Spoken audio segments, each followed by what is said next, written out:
नमस्कार, सत श्री अकाल, जय श्री महाकाल। मित्रों, मैं हूं आपका दोस्त देव कुमार धाकड़ और हम देखने वाले हैं आज कक्षा 10 की एनसीईआरटी के अध्याय 2 की एक्सरसाइज 2.2।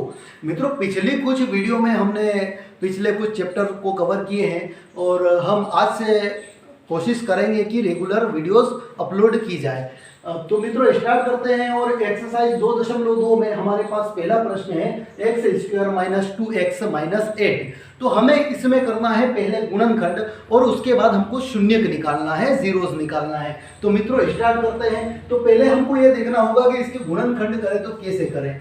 तो पहले ये हमें देखना है कि ये 2x है, ये -8 है। तो हम ऐसी दो संख्याओं की कल्पना करें जिनका आपस में गुणा हो तो 8 आ जाए और जिनको आपस में जोड़ें या घटाएं तो हमारे पास 2x आ जाए या 2 आए।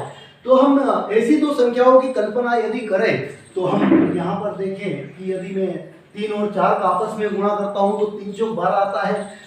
3 चौक 12 होगा तो हमारे पास 8 आ नहीं रहा है। इसलिए हम ऐसी दो संख्याओं को ढूंढते ढूंढते यदि देखेंगे तो हमारे पास वो दो संख्याएं मिलेगी, 4 और 2। देखो मित्रों, 4 और 2 का यदि गुणा करें तो हमारे पास आ जाएगा 8 और यदि 4 और 2 को यदि जोड़े या घटाएं तो हमारे पास आएगा 2। कैसे? 4 - 2 कर दीजिए, आपको यहाँ पर 2 मिल जाएगा।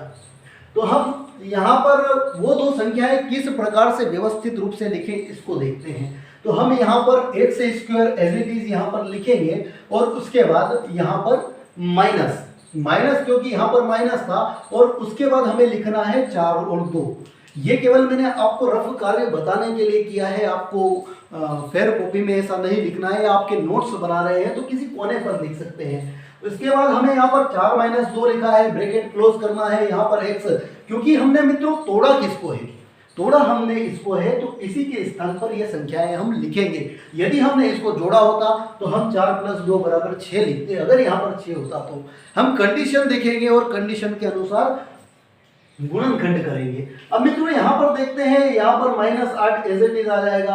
उसके बाद यहाँ पर यदि देखें तो बाहर मित्रों जब भी माइनस होता है, जब भी बाहर माइनस होता है तो अंदर के जो चिन्ह होते हैं वो परिवर्तित हो जाते हैं। तो कैसे परिवर्तित होते हैं? हमें दो चीजें करना है यहाँ पर। एक तो माइनस का अंदर गुणा करना है, उसके बाद इस x का भी इनके साथ गुणा करना है। तो आइए पहले माइनस को करके देख लेते हैं। x², यहाँ पर देखो मित्रों, यहाँ पर कुछ नहीं है, मतलब प्लस है। तो हम यहाँ पर एक संकेत के रूप में इस प्लस को लिखते हैं। जब माइनस बाहर होगा तो अंदर का चिन्ह परिवर्तित होगा, इसलिए हमें यहाँ पर माइनस लगाना पड़ेगा। माइनस का 4 हो जाएगा। उसके बाद ये माइनस और ये माइनस गुणा करेगा तो मित्रों यहाँ पर क्या हो जाएगा, प्लस हो जाएगा। अभी मैंने इस x का अंदर गुणा नहीं किया है, इस x का गुणा करेंगे तो हमें वो जो चर या अचर पद है वो हमको लिखना पड़ेगा। इसके बाद देखो यहाँ पर प्लस हो गया। अब हम इस x का अंदर गुणा करेंगे, ब्रैकेट के अंदर x का गुणा करना है। तो x का जब 4 में गुणा होगा तो 4x हो जाएगा, क्योंकि 4 × x यदि हम करेंगे तो ये बराबर 4x के हो जाएगा। इसके बाद यदि हम देखें इस x का 2 के साथ यदि गुणा करेंगे तो ये हो जाएगा हमारे पास 2x और ये -8 ऐसा के ऐसा। अब आगे क्या करना है? आगे हमको ये चीजें देखना है कि इसमें कॉमन क्या आ रहा है। एक उदाहरण के लिए यदि AB + AC हो, हम उदाहरण लेते हैं AB + AC यदि हो तो हमें यहाँ पर दिखता है कि A हम यहाँ पर कॉमन ले सकते हैं। तो हमें A कॉमन लेना है। यदि हम A कॉमन लेते हैं तो कोष्टक में B + C बच जाता है।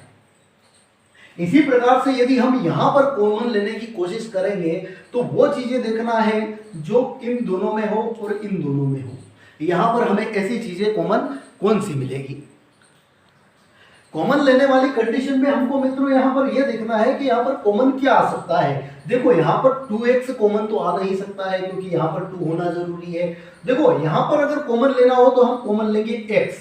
जब हम x कॉमन लेंगे तो यहाँ पर देखिए एक ब्रैकेट लगाएंगे। ब्रैकेट लगाने के बाद मित्रों यहाँ से हमने एक x गायब किया था, एक x लिया था बाहर, तो यहाँ पर बचेगा केवल x।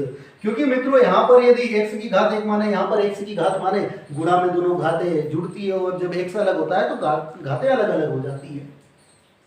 यदि यहाँ पर देखें माइनस का चिन्ह तो ये माइनस एज इट इज लगाएंगे। उसके बाद हमने बाहर क्या लिया था, x बाहर लिया था, तो यहाँ पर x नहीं आएगा, हमें केवल यहाँ पर लिखना है 4।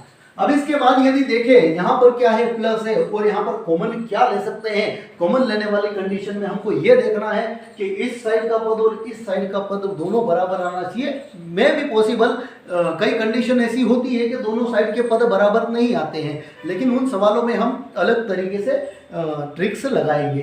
देखिए मित्रों, यहाँ पर प्लस है तो यहाँ पर प्लस लिख देता हूँ। यहाँ पर कॉमन आने जैसी कंडीशन में हमको एक चीज दिख रही है, 2 कॉमन आ सकता है। देखिए 2x कॉमन इसलिए नहीं ले सकते क्योंकि यहाँ पर x है नहीं, तो हम यहाँ पर क्या करेंगे, 2 कॉमन ले लेते हैं, उसके बाद ब्रैकेट लगाएंगे। मित्रों यहाँ पर यदि मैंने 2 कॉमन लिया है बाहर, तो अंदर क्या बचा, x।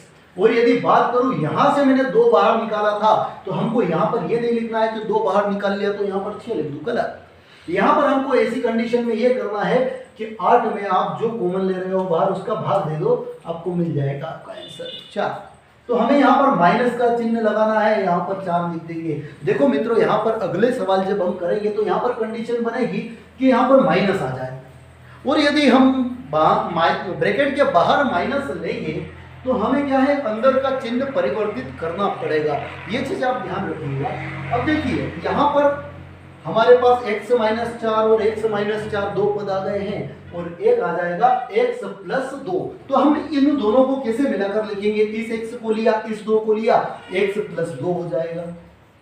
इसके बाद यदि देखें तो x माइनस 4 तो इसमें से 1 ले लेते हैं।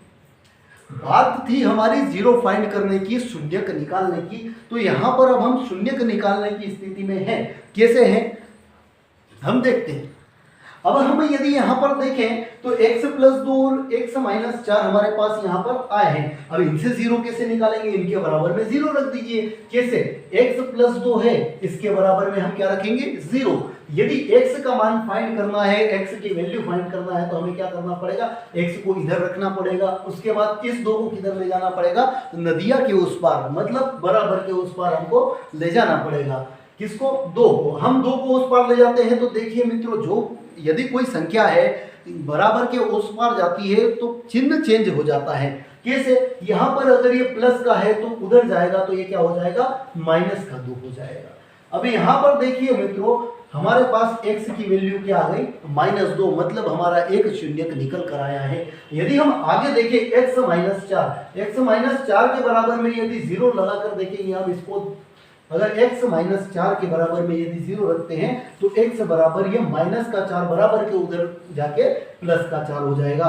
तो x की दूसरी वैल्यू हमारे पास क्या आई, 4 आई। यही हमारा दूसरा शून्यक है। आगे हम अगली वीडियो में अगले प्रश्नों पर विचार करेंगे। तब तक के लिए धन्यवाद, और यदि आप हमसे जुड़ना चाहें तो आप हमारे चैनल को सब्सक्राइब कर सकते हैं। Thank you.